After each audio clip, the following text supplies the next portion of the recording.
Period House Interiors and Details, Part 1.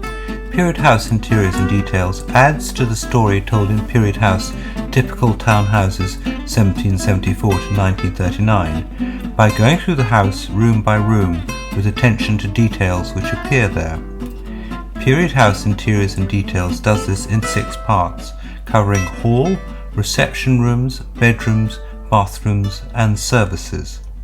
The final 2 parts cover the characteristic colours and patterns of the architectural periods. Part 1 begins at the front of the house, in the hall. In the late Georgian large and mediums, this was a corridor alongside the 2 rooms on the ground floor. Corridor access to all rooms distinguished the medium from the small, which went directly from one room to another.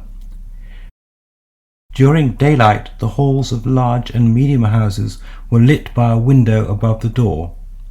The characteristic late Georgian front door window was known as a fanlight because of its semicircular shape and tracery.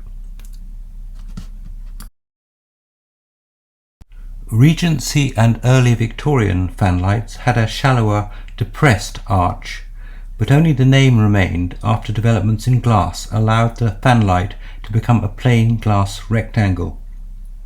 During the mid-Victorian period, in the 1860s, as basements became less common, front doors were set back inside the body of the house.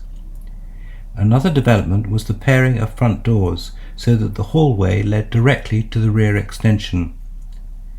By the late Victorian period, basements were a thing of the past, but the hallway and stairs could be lit by a fanlight and margin lights, and also tiled and carpeted.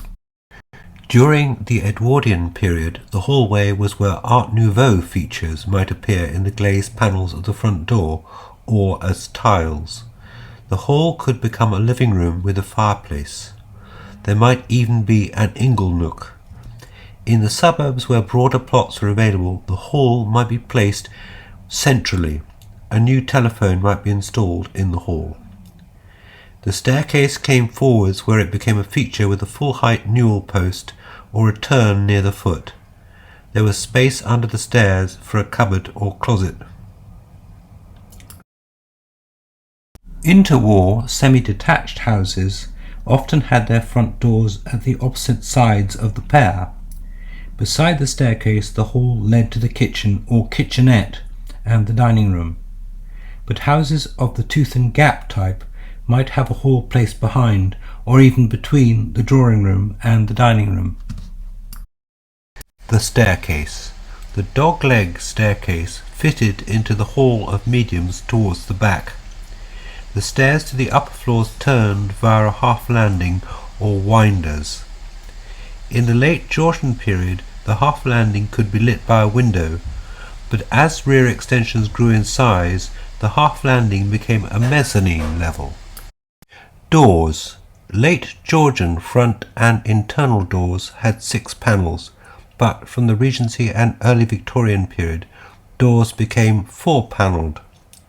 Letterboxes began to be fitted into front doors from 1853.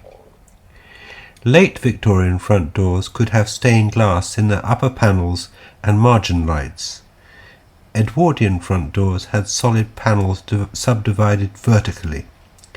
The most significant change in Edwardian front doors was that they were brought forward in line with the front wall and sheltered by a projecting porch, hood or canopy.